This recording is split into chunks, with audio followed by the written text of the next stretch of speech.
네, 선거 참패 후폭풍 등 당 위기 수습에 한창인 더불어민주당 70년대생 정치인들을 중심으로 차기 지도부를 꾸려야 한다. 70년대생 기수론, 세대교체론 급부상하고 있는데 더불어민주당 70년대생 기수론의 한 분입니다. 기수론의 주자 중 한 분, 강훈식 의원 만나봅니다. 안녕하세요. 네, 안녕하세요. 네. 오랜만입니다. 정말 오랜만이네요. 네. 예.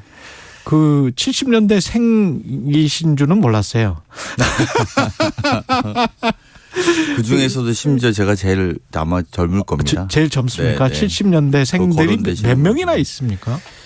아니 이제 뭐 그 민주당에? 정확하게는 초선까지 하면 더 많으신데요. 네. 그러니까 재선 정도 되는 지금 이야기되는 네. 분들은 재선 그룹에서는 박용진, 강병원, 또 전재수, 박주민, 강훈식 요 정도가 70. 전재수 의원도 70년대 네, 생 네. 이상이세요? 70, 예, 그렇습니다. 예. 그 더 나이 들어 보이시는데 그렇군요. 그러면 이거 자체 그 어떻게 보세요? 본인이 그렇게 지목되는 분 중에 하나인데 네. 그래서 뭐 나올 것 같다 당 대표로 본인 생각은 일단 어떠십니까? 아니 이제 뭐 그게 소위 말하는 세대 교체론인데 세대 교체론은 결과적으로 민주당의 얼굴과 내용 그리고 체질을 바꾸라는 요구이지 저는 뭐 나이로 이어받으라는 건 아니라고 생각합니다. 그렇겠죠. 예, 그리고 예. 결국은 민주당이 달라져야 된다. 그러기 위해서는 새로운 리더십이 필요하다. 그래서 그 새로운 리더십은 새로운 가치와 노선을 좀 만들어 달라. 또 그런 예. 지향들을 찾아야 된다라는 이야기지. 예. 단순히 나이가 젊으니까 젊은 사람들이 해야 된다라는 그런 방식에는 동의하기 좀 어렵다. 그 의원님이 생각하시는 새로운 가치와 지향은 뭐가 돼야 돼요? 지난번에 어쨌든 평가들이나 그런 것들을 논의해 볼 수밖에 없을 텐데요. 우리가 이제 대선 패배한 이후에 여러 가지들 이야기가 있습니다만 결국은 저는 중거 집단을 상실했고 의제를 상실했다라고 저는 개인적으로 분석합니다. 현재 민주당이. 그래서 중거 집단을 상실했다. 과연 누구를 위해서 정치하느냐라는 부분이 상실됐다라는 것이죠. 우리가 서민과 중산층의 시대를 위해서 민주당이 일한다 이런 이야기를 많이 해왔는데요. 예. 그게 이제 뭐 우리 김대중 대통령 시절은 한 달에 300만 원 버는 나는 중산층이야 이렇게 생각할 수 있었다고 생각이 듭니다. 그래서 내가 300만 원씩 열심히 모으면 내 집 마련도 가능하고 나는 어떻게 노후를 할 수 있어라는 기대감이 있었거든요. 그렇죠. 근데 지금은 연봉을 1억 받는다고 해도 내가 중산층 아니라고 생각하는 사람들도 있죠. 꽤 있을 수 있습니다. 예. 그것은 내 집 마련도 어렵고 내가 앞으로 노후가 어떻게 될지 불안해한다라는 것이죠. 그렇다면 민주당이 이야기하는 서민과 중산층을 위한 정당이 되겠다. 소위 중거 집단이 지금 상실된 거 아니냐. 그렇다면 우린 누구를 위해서 과연 일하고 있느냐. 민주당은 어디에 복무하고 있느냐에 대해서 국민들은 묻고 있는 것이고요. 그러다 보니까 민주당이 말하는 민생도 공허하게 들릴 수밖에 없었다. 저는 이렇게 분석합니다. 동시에 의제도 상실이 됐죠. 그러다 보니까 여러 가지 의제들을 많이 이야기할 수 있었을 텐데 예. 민주당이 나가야 될 또 새로운 비전은 그렇다면 뭐냐. 중거 집단이 상실되니까 그럼 비전은 뭐냐라고 봤을 때 가령 불평등 해소와 경제 성장을 같이 진행하겠다든지 네. 아니면 소득 격차를 넘어서 자산 격차를 극복하겠다라든지 아니면 지금 뭐 소위 신분 질서라고 하는 것들을 타파하겠다라든지 이런 의제들을 가지고 정치의 비전을 내놓고 의제를 가지고 토론을 붙였어야 된다라는 생각이 드는데요. 그러네요. 그런 것들을 예. 좀 찾아봐라. 민주당의 젊은 세대들이 이런 요구라고 저는 생각하지 또는 네. 또 반대로는 그런 의제를 갖고 있는 누구라도 저는 뭐 세대와 상관없이 충분히 민주당을 이끌 수 있는 토의와 토론에 들어와야 된다고 생각합니다. 이런 의제를 지금 제시하실 예정이세요? 아닙니다. 저는 이제 말씀이 출마 여부를 이렇게 바로 이렇게 하셔서요. 아니 그러니까 의제를 잘 간명하게 말씀을 해 주셨으니까. 아니 이제 민주당이 필요하다는 요구, 민주당의 변화가 필요하다는 요구에 대해서 무겁게 듣고 있고요. 그리고 뭐 저 자신에게 요구하는 것에 대해서도 깊이 고민하고 있다라는 것은 사실입니다. 그런데 이제 저로서도 많이 고민이 되는 것은 이게 모든 걸 걸고 저 입장에서는 또 도전해야 되는 일이고 그리고 그런 부분이 얼마만큼 제가 스스로가 답할 수 있느냐에 대한 준비 정도에 대해서 되묻고 있고 또 깊이 저 스스로 고민하고 있다 이렇게 말씀드리겠습니다. 그 가치나 방향 뭐 그거는 정치인이 당연히 이제 생각을 하실 거고 근데 외부에서는 분명히 이제 나온다라고 하면 또 이제 어떤 이야기가 있을 거란 말이죠. 뭐 강훈식은 무슨 개인데 또 누구를 대표해서 나오는 거 아니냐. 뭐 이런 어떤 공격 그다음에 뭐 인위적인 난임 그리고 이제 갈등 조장 뭐 이런 측면도 있을 것이고 어떻게 보십니까? 그런 것들은. 그게 이제 지금 소위 말하는 대선 패배론과 관련해서 또는 네. 선거 패배론, 연인은 선거 패배론과 가서 관련해서 같이 말씀드리는 게 좋을 것 같아요. 저는 사실은 국민들은 지금 민주당한테 반성하고 혁신해라, 변해라라고 이야기하고 있는데 예. 우리는 네 탓이야. 그러니까 너는 나오면 안 돼라는 공방을 벌이고 있는 형국이다 이렇게 생각합니다. 그리고 이런 공방을 자꾸 하니까 그래도 민주당을 좀 지지하는 분들이 더 멀어지고 있는 것 아닌가라는 생각을 합니다. 사실 뭐 과거에 대한 책임론에서 저부터 자유로울 수가 없지요. 저는 네. 지난 대통령 선거 때 이재명 후보, 전 민주당 대선 본부의 전 전략기획본부장을 맡았고 당의 전략기획위원장을 동시에 병행했으니까 했죠. 예. 저 스스로가 뭐 대선 패배의 책임을 깊이 통감하고 있는 사람입니다. 그리고 저는 그래서 사실은 지금 그 대선 패배 이후에 첫 번째 인터뷰인 것 같습니다. 예. 그동안 인터뷰를 하기에도 송구스러웠고 국민들한테 또 지지자분들한테 송구스러워서 못했는데요. 저는 문제는 뭐냐면 지금 이 공방 자체만으로 민주당을 바꾸는 것이 아니라 내가 미래를 어떻게 하겠다라는 공방이 좀 이어졌으면 좋겠다는 생각이 듭니다. 너 나오지 마라 또는 뭐 나오지 않아야 된다라는 주장이 아니라 이렇게 바꾸자 저렇게 바꾸자라는 미래의 공방으로 전환될 때가 되지 않았나. 그래서 예. 불출마 요구보다는 누가 더 미래를 잘 바꿀 수 있는지에 대해서 해야 되지 않을까라는 생각이 들고요. 예. 대선 패배 이후에 국민들이 민주당에게 반성하고 변화라고 명하고 지선을 지켜봤단 말입니다. 그런데 그 지선에서도 반성하고 변하지 않았다라고 느꼈기 때문에 저는 저희가 그런 지선의 지방선거의 패배의 결과를 받아 안았다고 생각합니다. 그렇다면 이번 전당대회에서는 반성하고 성찰하고 미래를 그려내고 있는지를 아마 보는 국민들이 많고 또 민주당의 지지자들이 많을 거라고 봅니다. 그래서 예. 이번 전당대회 때 달라진 민주당 또 변화한 민주당을 보여주는 것이 저는 그 많은 출마의 의지가 있는 분들이 해야 될 역할이다 이렇게 생각합니다.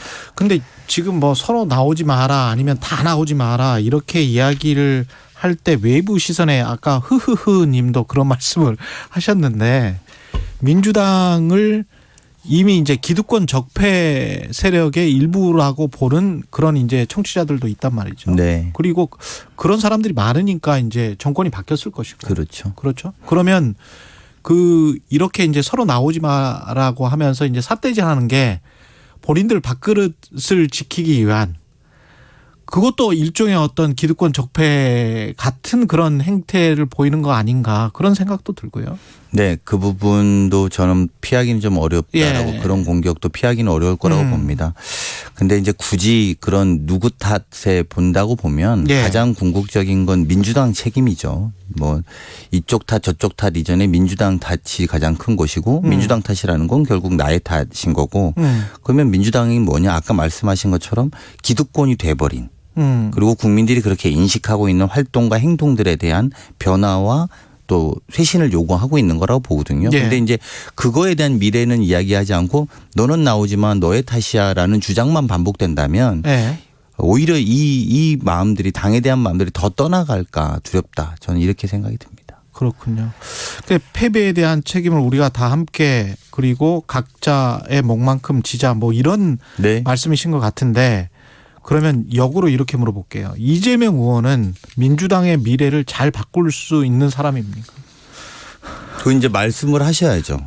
이재명 의원도 예. 또는 뭐 지금 많은 또 전해철 의원이나 많은 분들이 관심 있는 분들이 예. 내가 잘 바꿀 수 있어요라는 말씀을 저희가 당원구가 국민들에게 이야기하고 그 경쟁이 되면 그리고 그 미래에 대한 경쟁이 되면 또 어떻게 혁신하겠다라는 경쟁이 된다면 예. 저는 국민들이 좀 더 기대할 수 있는 전당대회가 될 거라고 생각합니다. 지금 현재 민주당 상황이 무슨 세대 교체론이랄지 외부에서 이야기하는 계파 갈등이랄지 이런 것들이 심각하다고 느끼세요? 어떠세요? 아니면 과장됐다라고 느끼세요? 제가 느낄 땐 좀 심각하죠. 심각하다. 네. 아. 왜냐하면 아까 분당까지도 혹시 갈 수 있습니까? 그렇게는 안 갈 겁니다. 그렇게는 안 가지만. 우리 당의 전통은 결국은 이런 격렬한 내용 또는 이런 토론 이런 걸 통해서 결국은 또 다시 극복하는 문화를 만들어낼 거라고 저는 믿습니다. 예. 그러면 뭔가 과거에 했던 무슨 정풍운동 이런 게 있었잖아요. 민주당이. 네. 2000년대. 그런 것들이 지금 필요한 시기입니까? 지금 제가 말씀드리는 주장이 결국은 지금 그런 운동으로 가야 되는 것 아니냐. 네. 새로운 쇄신과 방향에 대한 미래를 이야기해야 되는 것이지 정풍 운동도 결국은 니 탓이야 너 나오지 마를 한 것은 아니거든요. 예. 새로운 변화를 만들어야 되고 새로운 당을 혁신해야 된다는 주장이었으니까요. 저는 그런 것으로 넘어가야 된다라고 생각이 듭니다. 결국은 이제 전당대회에서 누구의 책임이 더 큰 것인지는 만약에 다 나온다면 네. 결정이 되겠죠. 당원들과 국민들에 의해서. 근데 그 전당대회를 어떻게 치르느냐 그 룰 세팅과 관련해서도 지금 계속 어떻게 보면 이게 민주당 쇄신의 일환일 수도 있겠습니다만은 어떻게 보십니까? 어떻게 바꿔야 됩니까? 근데 저는 솔직히 아까 말씀드린 것처럼 예. 저의 거취도 고민하고 있는 사람이어서 제가 룰에 대해서 예. 이렇게 어떤 식으로 말하는 것은 말하기가. 적절하지 않아 보이고요. 예. 오히려 그리고 실제로 출마의 뜻을 가진 분들 또는 그런 것을 고민하고 있다면 예. 그런 걸 제3자 선수가 아니라 선수를 고민할 사람들이 아니라 당의 중지를 모으는 여러분들께 맡기는 것이 옳다고 생각합니다. 어떤 룰이든 오케이다. 받아들일 건지에 대해서 예. 또 판단해야 될 것이고 또 그런 마음 자세로 임하는 것이 옳다고 저는 생각합니다. 그러면 그 앞서서 나왔던 무슨 철험의 해체, 예, 이건 어떻게 생각하십니까? 그건 이제 소위 개파 해체에 대한 예. 이야기인데요. 저는 그건 그 한 분 한 분들이 다 의원들이니까 본인들이 판단하시고 본인들이 이런 민심의 목소리를 들어서 결정하실 일이다. 누가 뭐 해체해라 마라 할 문제는 아니지 않느냐 이런 예. 생각입니다. 그리고 이제 계속 나왔던 이야기가 팬덤 정치가 민주당을 망쳤다. 이런 지적을 하거든요. 어떻게 보세요, 이건? 저는 정치는 어느 쪽이 더 혁신적이고 건설적인지 평가받는 거라고 봅니다. 그래서 뭐 대통령 선거도 이쪽이 더 혁신적일 것 같아. 예. 이쪽이 더 건설적일 것 같아. 라고 할 때 지지해주고 또 그렇게 움직이는 것이 국민들의 마음이라고 봅니다. 예. 근데 그런 면에서 보면 저는 팬덤 자체가 문제는 아니다. 이렇게 생각이 듭니다. 다만 우리 팬덤 문화가 좀 더 건설적이고 창의적이었으면 좋겠다. 그렇죠. 이런 희망을 가지고 있고요. 예. 또 그런 것이 결국은 당이나 지지자에게 좋은 영향을 미칠 수 있다라는 점에 좀 기인해야 될 것이라고 봅니다. 그래서 팬덤 자체가 문제라고 하기보다는 그런 문화를 만드는 것이 더 중요하다고 생각이 들고요. 아쉬운 것은 이제 그렇지 못한 상대를 헐뜯고 또 욕하고 그러므로 해서 본인이 좋아하는 팬을 지키기 위한 방식들이 자꾸 벌어진다면 예. 그것을 제3자인 팬이 예. 아닌 3자가 볼 때는 저런 정치 그룹 저런 창의적이지 못하고 건설적이지 못한 정치 행태의 그룹에 대해서 또 좋아하지 않을 수밖에 없거든요. 그래서 그렇죠. 본인이 팬으로 아끼는 사람을 위해서라도 좀 더 건강하고 건설적인 그런 정치 문화를 만들어 나가야 된다고 생각합니다. 지금 현재 그 이른바 개혁의 딸, 개딸들은 어떻게 평가하세요? 그러니까 그런 부분들이 좀 요구받고 있는 것에 대해서 좀 이렇게 그분들의 자정적인 토론과 문화로 극복돼야 될 지점들이 있을 거라고 봅니다. 알겠습니다. 그 윤석열 정부는 지금 또 정부 초기인데 어떻게 평가하시는지 모르겠네요. 윤석열 대통령의 정치 지금 현재. 사실은 저는 굉장히 최근에 처음 정치하는 거 처음 대통령 하는 거라서요. 예. 이 말은 정말 너무 충격적으로 개인적으로 그젠가? 들었습니다. 예. 그분의 준비 안 돼 있음에 대해서 저희가 질타하기 이전에 국민들한테 그렇게 말씀하시는 건 도리도 아니고 뭐 어떻게 할 거냐 내가 처음인데라는 식의 이야기는 굉장히 실망스러운 이야기가 아닐 수 없다. 저는 예. 이렇게 생각이 들고요. 나머지도 다 그럴까 봐 걱정입니다. 제가 기재부 장관이 처음이라서요. 예. 제가 교육부 장관이 처음이라서요. 이렇게 말씀하시기 시작하면 이 정부에 도대체 무엇을 기대할 수 있겠느냐. 예. 문재인 정부가 아마추어고 무능하다라고 해서 정권 교체를 호소하셨습니다. 그리고 그렇게 해서 우리가 경제를 망쳤다고 문재인 정부가 망쳤다고 경제를 살리겠다고 대통령이 되시겠다고 했었습니다. 근데 그것을 제가 처음이라서요. 이렇게 말씀하시는 걸 보고 좀 과히 충격적이라고 보고요. 예. 국민들이 아프게 그러니까 아프게 지적할 지점들이 이렇게 막 나타나고 있기 때문에 예. 저는 경제 문제라든지 지금 물가 상승이라든지 되게 심각한 상황에 잘 극복할 수 있도록 야당으로서 혹독한 노력을 해줘야 된다 생각합니다. 야당으로서 혹독한 노력을 해줘야 된다. 근데 이제 그 산업부 블랙리스트랄지 그 다음에 이제 월북 사건 같은 것들 다시 이제 나오고 있고요. 월북인지 표류인지 뭐 사고인지 이거는 아직 규정이 안 됐으니까 월북 사건이라고 말하기는 힘들죠. 하여간 그리고 성남시청 압수수색 뭐 어떤 거는 뭐 그냥 당연히 나와야 될 수준의 일인 것 같고 어떤 것들은 왜 이 시점에 나와야 되는지 잘 모르겠는 것도 있는 것 같고 어떻게 보십니까? 이 쭉쭉쭉 나오고 있는 것들에 관해서. 제가 말씀 안 드리려고 그랬는데 자꾸 질문을 하셔가지고 백운규 전 장관을 어쨌든 이제 그 기소해서 구속 수사하려고 했다가 이제 기각이 됐죠. 그리고 백현동을 압수수색을 했는데 4년간 성남시청을 20차례 했다는 겁니다. 지난 검찰에서. 사실 우리가 다시 당내의 문제를 좀 이야기하면 지금 내 탓 공방할 때가 아닌 여러 가지 이유 중에 하나도 이런 부분입니다.